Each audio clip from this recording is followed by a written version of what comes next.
As I said, welcome everybody to the Can You Really Rely on You? It's the art of self-reliance for yourselves as business leaders and team members. And when I say team members, I often say actually as influential team members, because a number of our teams, which you've probably experienced, do have the movers and the shakers, and you also have those who are a little bit more quieter.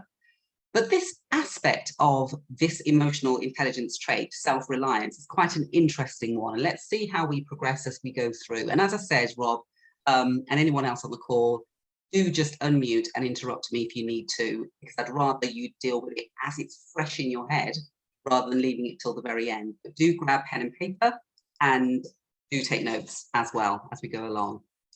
And so I'm going to kick off really then with a masterclass agenda, which is going to talk about the story, and it's a slightly different take on what Denise says about Denise. I'll come to that in a moment. We're going to do a little bit of true and false. How is self-reliance defined?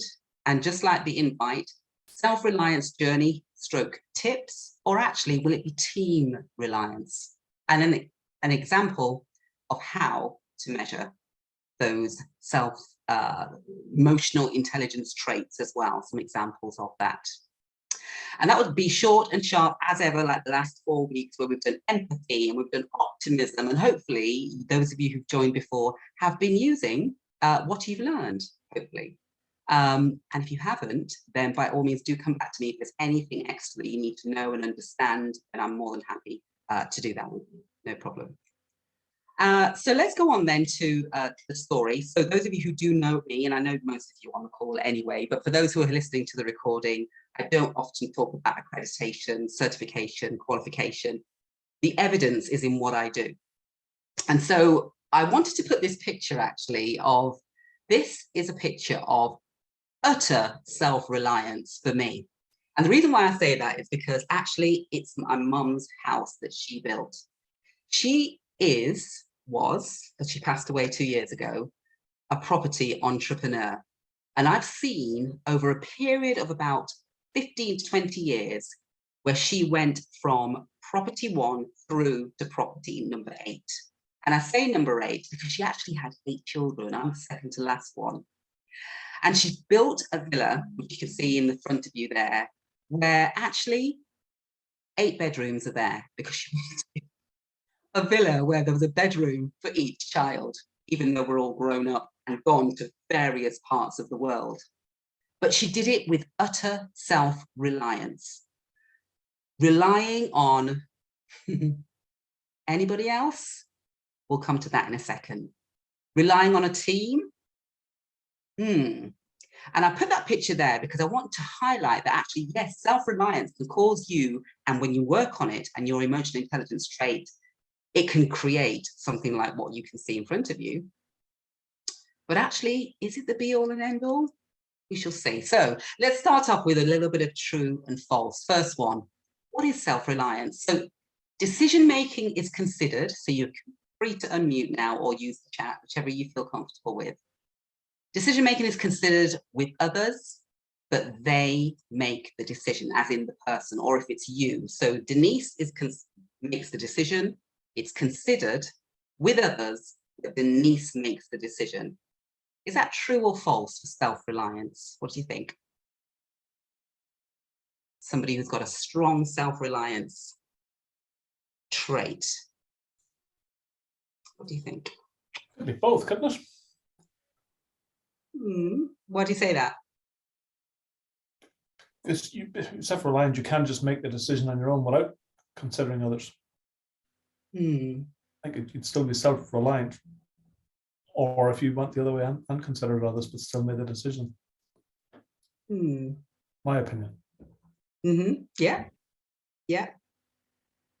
So consider others, but yeah, you still make the decision yourself, Rob?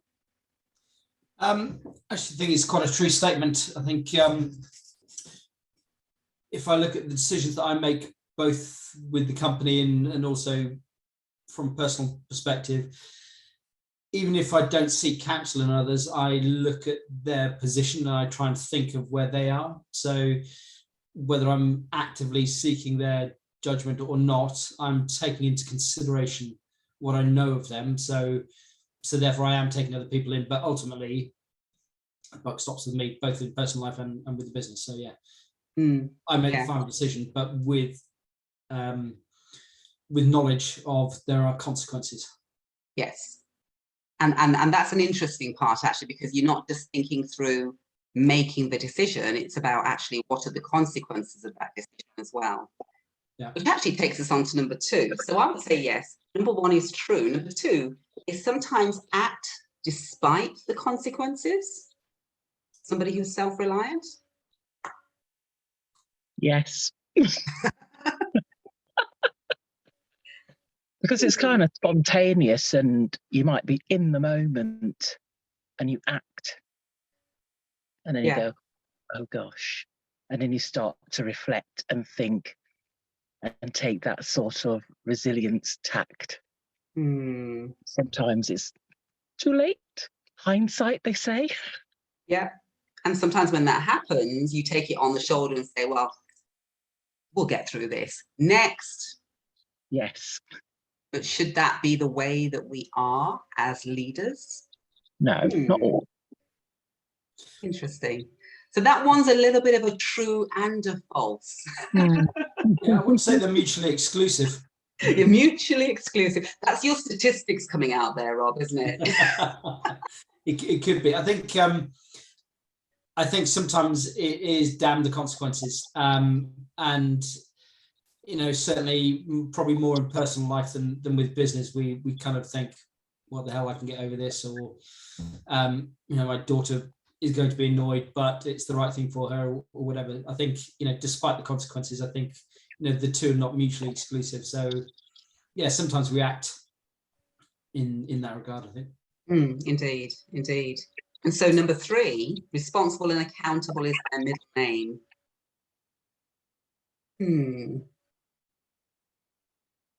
I say that's false. I'd like to say it's true. False. You say false? Yeah. False. I'd like to think when people are being self-reliant and they are aware of the consequences, that they're being responsible and accountable for those. But I think sometimes people inherently are selfish and therefore will make decisions that are best for them. And I think the last 2 years have really brought that out. I've got some good friends that I've known for years that have made decisions that I think, what the hell are you doing? Do you understand the consequences?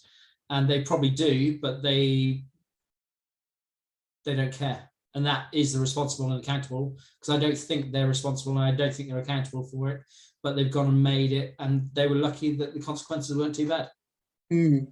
So it's that that aura of, I'm composed, irrelevant of what happens, I'm poised in my decision, I've got that self-assurance that every decision I've made here, whether my friend thinks it's right or not, I'm going to go ahead and do it anyway.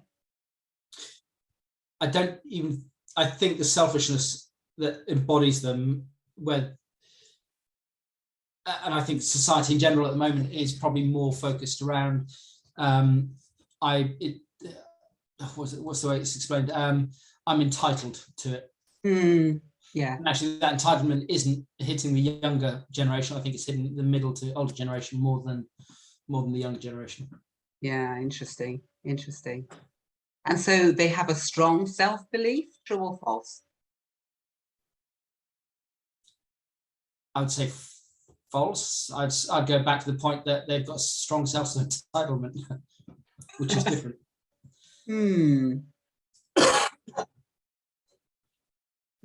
Have the same mind that if you're going to be self-reliant, then you have to have a sense of self-belief.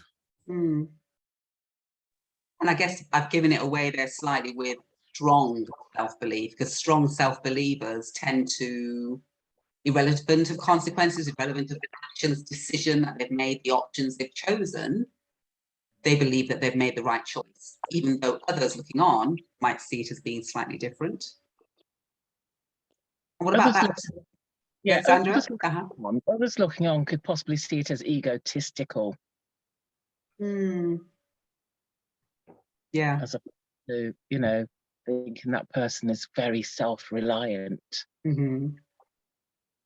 But then that depends on how you're looking at it. So if you are a not as strong self-reliant in your emotional intelligence trait, and you see someone who is super strong in their self-reliance trait, you will see it as probably being potentially egotistical, domineering, decisive. But actually, is that their personality, or is that their self-awareness of that trait and how they use it? How they use it, yeah. Interesting. And so when you, Rob? sorry, I was going to say, as you phrase that there about having a strong belief, I think it then makes me question one again about taking into consideration other people's views or taking their counsel on board.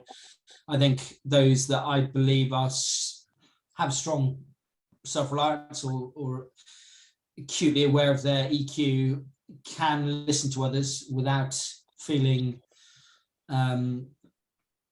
I might say emancipated, but you know, without feeling that they're not in control. And I think those that have a strong belief or that are good leaders can listen to others. And you look at that with the forces, or you know, with doctors or whatever it is, and they have that belief.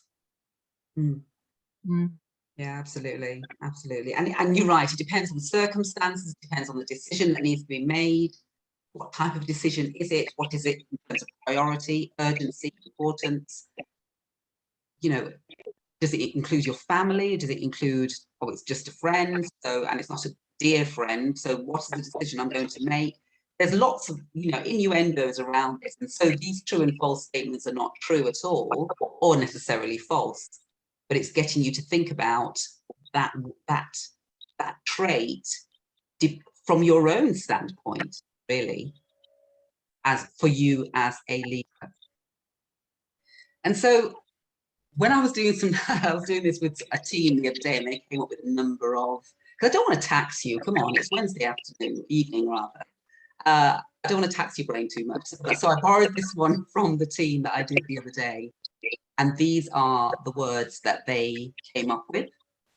And a lot of them are about the autonomous, the independence, that self-belief, that determined, that ruled, confident.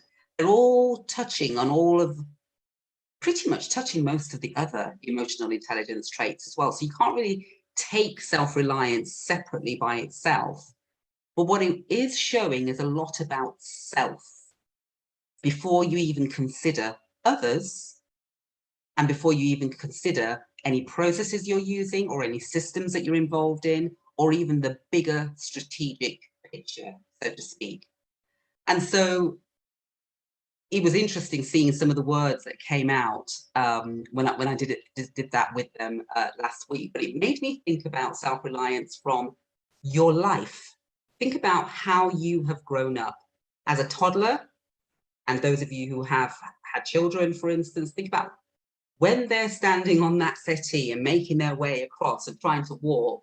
I can do this by myself. Leave me alone. That's pretty much what they're saying. But then they're crying out to you as well as soon as they need help. But they've got that reliance, that self-belief, that independence, but then they're dependent on you to a certain degree as well. Then when they hit the teenager era, not all teenagers are bad. I think we paint them too badly, to be honest. But often it's, don't need you, mother, don't need you, daddy, don't need you, auntie, don't need you, uncle. But guess what? They're connected to some type of clique or some type of gang or some type of group down the corner of the road, because they're needing and wanting, even though they're showing that self-reliance, there's a leaning towards another group of people outside of that parent family fold.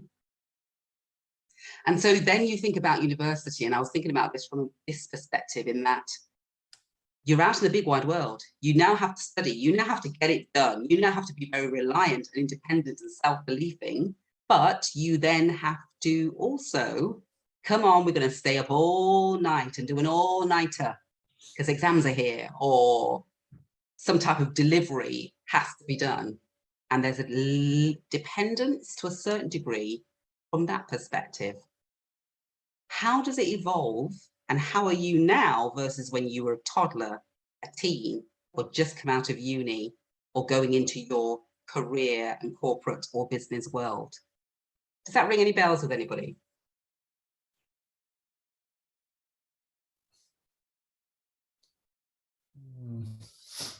I think it's a good nature versus nurture discussion.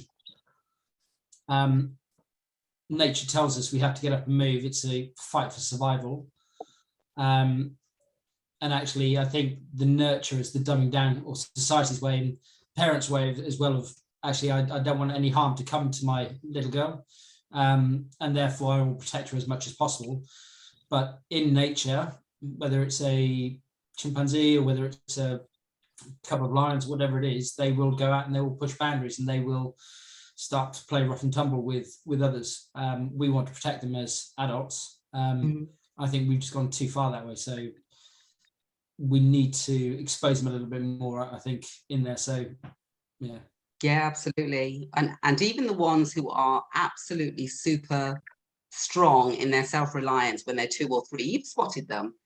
And you look at them and you see their response and how they act, and you think to yourself, imagine them as an 18-year-old or a 30-year-old person. My goodness, it does make you sort of go, So think about your self-reliance and your work. In every business, pretty much, you're doing strategy, you're doing some type of planning, or you're doing some type of implementation and report.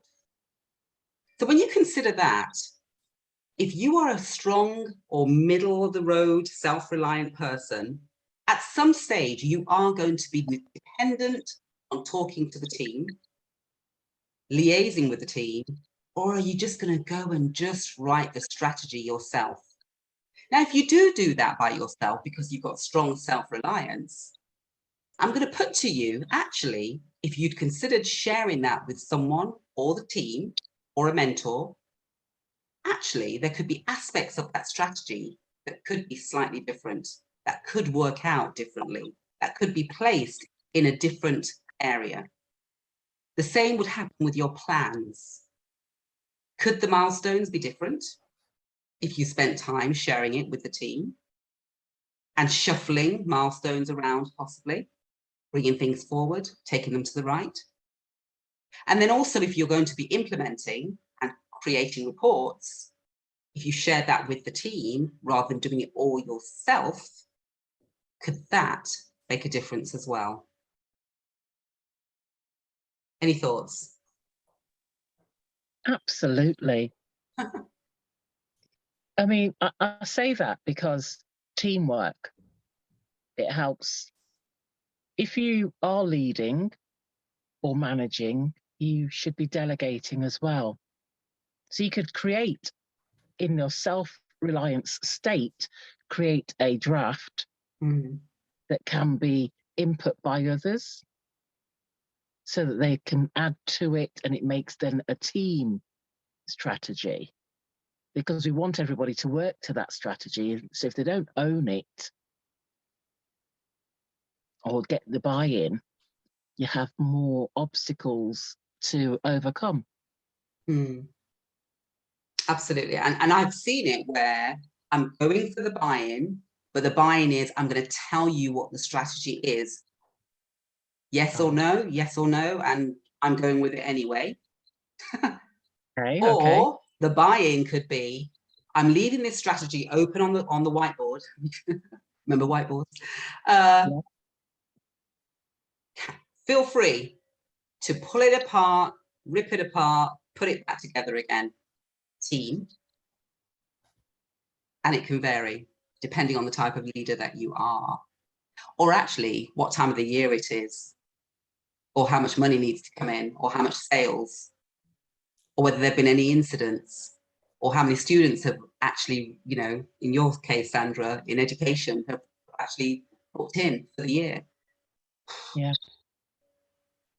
There's a lot of variables, and that's the trouble. It's, are you prepared to put yourself in a vulnerable position like that? And is it vulnerability, John, or is it, I'm a leader who's open to my way is not the only way, possibly. 100%, but then it's trying to balance that with how do you deal with all the different views, the opposing opinions, and trying to fix the strategy to suit everyone. It's trying to get that balance right. Absolutely. Yes. Yeah, it can't always fit everyone, but if you've got enough ideas coming from others, you can say, okay, we have some more ideas on the table or whatever, we're going to graft those in and move forward. Mm-hmm. You know, put a timeline on it, or a amount of time given for them and their ideas to come forward. Because those that don't want to put in, then they've missed that chance. Yeah, and that should be part of your planning, shouldn't it? Is that the plan is I'm going to sit and just get my ideas down on, and then my next part of my plan should actually potentially be, let me talk to the team, let's play with it. Rob? This is going to maybe sound really bad here, actually. I think that I don't think business is a democracy. And the way that I've done it in the past is, and where I think I've had the best results, is where everybody is fully aware that I carry the can and the final decision is mine. But so I look back to one company I did something with, and every Friday we'd have a catch-up meeting about the good, the bad, and the ugly. And then midweek I'd always have a catch-up with the tech guys, and we'd say, right, you know, this is what we're trying to do. But even though we had the tech guys there, we had the sales coming in, dropping in to give us some insight as to what was going on out in the marketplace and marketing, and that was feeding into the tech roadmap. So actually it was about using the right people at the right time. So it wasn't just sitting on one person's shoulders. Ultimately, it was on my neck. And that was absolutely fine, because I was confident that I was getting the buy-in from the team. But there was once, possibly twice, where we had a kind of a strategy day where everybody had an opinion, and it was like herding chicken. It was, yeah. It was something I swore I'd never do again, and I went and did it again, and it was the same response. So it is something that I will never do again. But you know, hey, I'm a great believer in trying things twice. Indeed. So that takes me beautifully, actually. Sorry, Sandra, go ahead. I was going to say that's the bit about you know who to pick your fights with. You'd have to know the team that you're working with as to whether you're going to have that rabble-rouse or exactly. Exactly. But then think about it. You've just described perfectly the next slide, Rob. You know, that's why we have a RACI sometimes, don't we? You know, who do you inform? And do they really need to be responsible? No, you just need to inform them. But who do you consult? And is that part of your team? And some of your team, you might have, let's just say there's 10 people in your team. Not everybody in the team needs to be consulted necessarily. Some of them need to be informed, some need to be consulted. So the RACE is there for a reason, but it's there to help you with your emotional intelligence trait of self-reliance, to balance that depending on what it is, when it is, who it's with, etc. So let me just leave you then with some top tips. So when starting a task, and this is all about tasks, whatever that task might be, think, does this need just myself or include others? And whilst doing the task, think, am I doing this based on the opinion of others or my own self-belief? And when finishing a task, think, how did I perform? Check, review, check, review. And was there self-awareness throughout? Because to a certain degree, that will give you a pretty good idea of how your self-reliance has been raised or reduced, depending on that period of time for that particular task in mind. How do those sound to go away with? Food for thought. I knew this one wasn't going to be one where it's going to be do this, do this, do this. Yeah, I can do that, Denise. I knew it because this has been bugging me for about 3 weeks, this one. And there's you know, great books written about collaboration. It works. However, there's some great things around when you just sit quietly and come up with your ideas, and it's all about how you rely on your own independence and your self-assuredness. There's power in that as well. So I'm not taking self-reliance and going, not at all. I'm actually going, balance it with some team activities as well where possible. Okay. So how to measure your emotional intelligence trait. I always remind you of this, that if you do want to have an assessment report of how your emotional intelligence traits are, this is a copy of 5 of mine. The other bits I've left off, not because I don't want to show it to you, it just didn't fit properly on the screen. That's my self-reliance at the time when I took my assessment. I'd rated myself in the effective range. My team had rated me just a little bit below what I thought I was. Interesting. You can talk to me afterwards about how to go about doing that, but I do that for teams, I do that for leaders, and I can help you do that for any of your business colleagues as well. So how can you develop your emotional intelligence traits? As a coach who has done this for nearly 8 years, I can definitely help you to just grow where the traits are low, they can be developed, absolutely. And you can end up reviewing it as I've just done and checking how you've developed. So with that, next week is the last evening masterclass. I've been asked to do some in the morning, so I'm going to start doing that in the middle of April. But next week is the last one about, do I know myself? And that's about the emotional intelligence trait called self-knowing. How do I feel, think, say, and do in that order? Okay. And so thank you very much. As I'm about to stop the share and the recording, and then I'll catch any further questions after.